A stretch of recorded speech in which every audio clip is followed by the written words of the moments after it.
Hey, what's going on, guys? Welcome back to another Stories from Creators. I'm your host, Robert, and today we're covering Disney's live-action Snow White remake.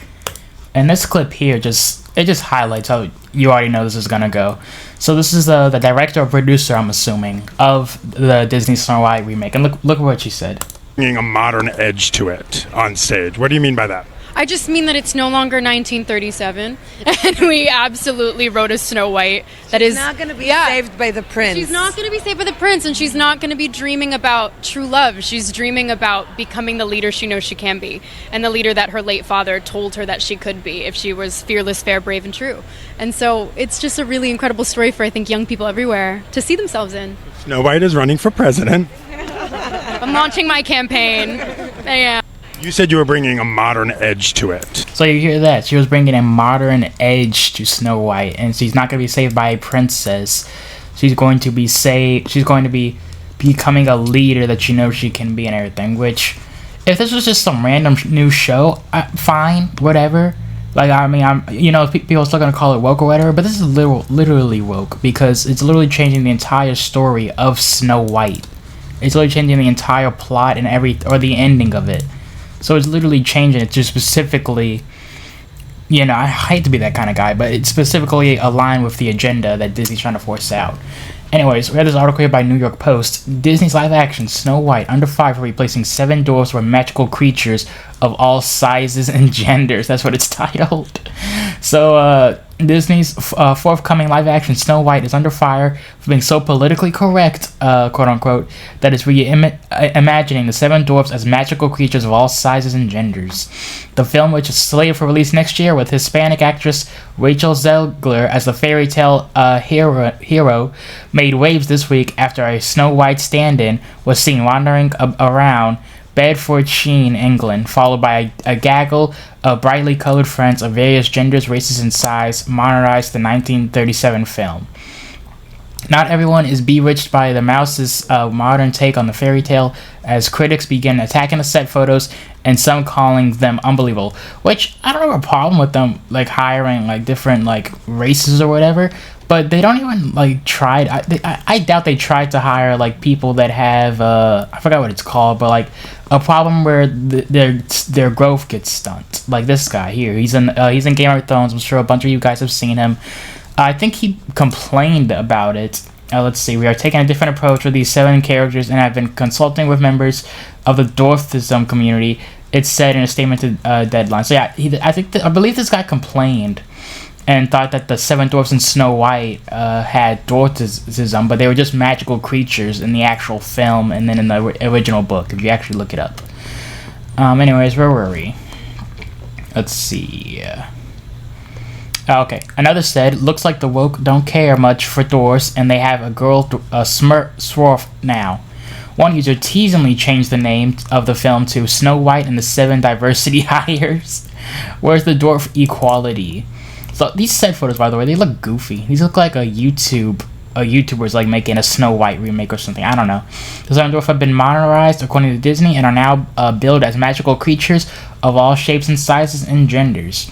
It's not only the modernized that the film has made, as it was announced earlier that there will be no Prince Charming coming to save a lost Snow White, but instead focus more on the main character following her leadership dreams, which that's the problem I have with this movie mainly, is that they're changing the entire story basically to have a whole character that follows leadership dreams. That was not the intention of the original story.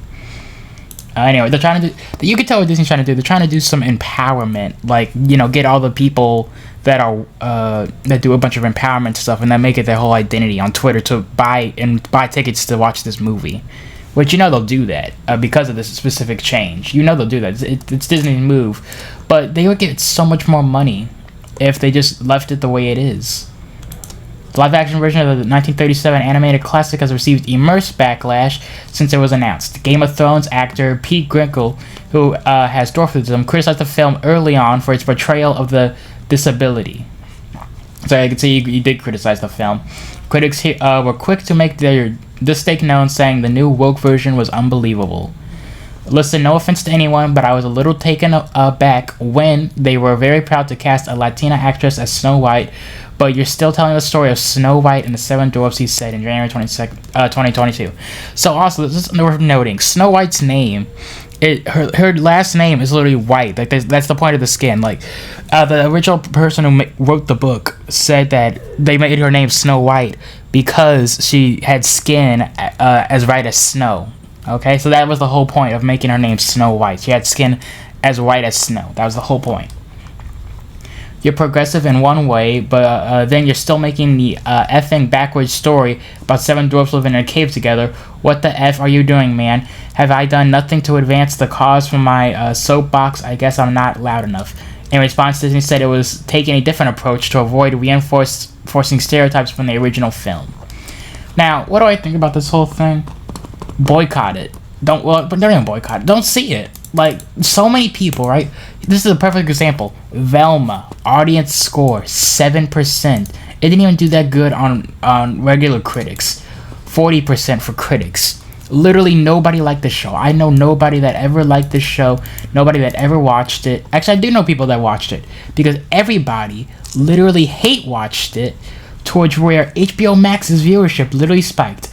Despite its negative reception, Velma still encountered a higher than average demand on HBO Max. According to a report from Parrot Analytics, the series became the fourth most in-demand breakout series in the country last week, with 37.3 times the average series demand, a whopping 127% increase from last week. Literally everybody hated the show, and they all hate-watched it. No. If you know articles are out on this show, and you know critics specify the show, and the trailer tells you everything that you need to know about the show, and you know it's gonna be something you're not gonna like, why hate watch it? Because it got picked up for season 2 now. It literally got picked up for season 2. That's the formula these guys are using. Disney and Warner and Discovery know that, hey, we can get some of the people that make culture and stuff their entire identity, and I guess, like, what's another word for it? Make politics their entire identity to watch and support the show because, oh, it has a black person in it, or, oh, it has a female leadership role or something like that. Some stuff like that. They know they could get those people to watch it, and then they know they could get the people that hate it to hate watch it and make it money. Okay, shows like that. Like, the perfect example here, and I've defended these guys in the past, Geeks and Gamers website. So, look. The Geeks and Gamers have a whole website, right? These guys are like the far rightest politics as you can get, pretty much. Their whole website, while be it, I guess it is for their job or whatever, on their site, but their whole website is reviewing TV shows, especially TV shows that they know are going to be bad, like Velma. They are giving it basically free publicity and just reviewing it and also hate watching it.